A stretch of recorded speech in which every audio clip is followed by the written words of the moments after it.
Hi guys, welcome to my vlog. Time check is 12:15 ng gabi. Naglilinis pa ako ng lutuan ko kasi kakatapos ko lang ng magluto. May bisita kasi kami ngayon. Nandun sa duwan niya yung mga bisita ng alaga ko, kaya hanggang ngayon hindi pa ako nakapagpahinga simula kaninang umaga hanggang alas 12 ng 15 ng gabi, hindi pa ako nakapagpahinga. Pagkatapos itong maglinis ng lutuan, maglilinis pa ako ng buong kitchen bago ako matulog. Kaya sa nagbabalak ng mag-abroad dito sa Middle East, isipin nyo ng 100 times bago kayo mag-apply ng domestic helper dito sa Middle East, kasi hindi bero ang trabaho natin dito. Mas lalo na yung nandito sa loob ng bahay.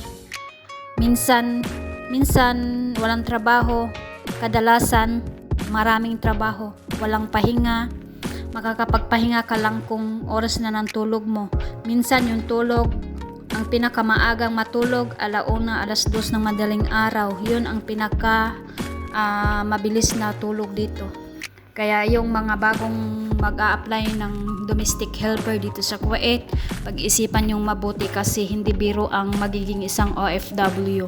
Masarap lang pakinggan ng mag-abroad, pero pagdating dito, kung wala kang lakas ng loob, tibay ng dibdib, ay uuwi ka talagang baliw. Tapos hindi mo nalalabanan yung mga homesick mo, yung stress mo, ay papalo ka talaga sa depression. Uuwi tayo ng Pinas ng walang utak na. Kaya yung mag-abroad, pag-isipan nyo ng mabuti.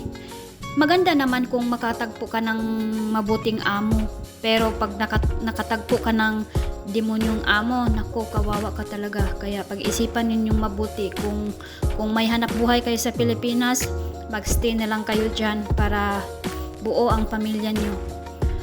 Sarap nga manirahan sa Pilipinas kasi kahit may problema ka, may karamay ka, pero pag dito ka na sa abroad, ikaw lang talaga ang maghanap ng solusyon sa lahat ng mga problema mo.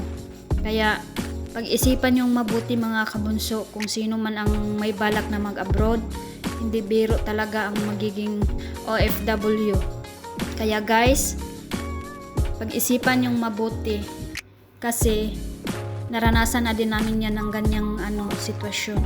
Nagpapasalamat lang din ako kasi mabait yung mga amo ko. Pero kahit mabait sila, may tupak talaga. Kaya guys, until next vlog, bye!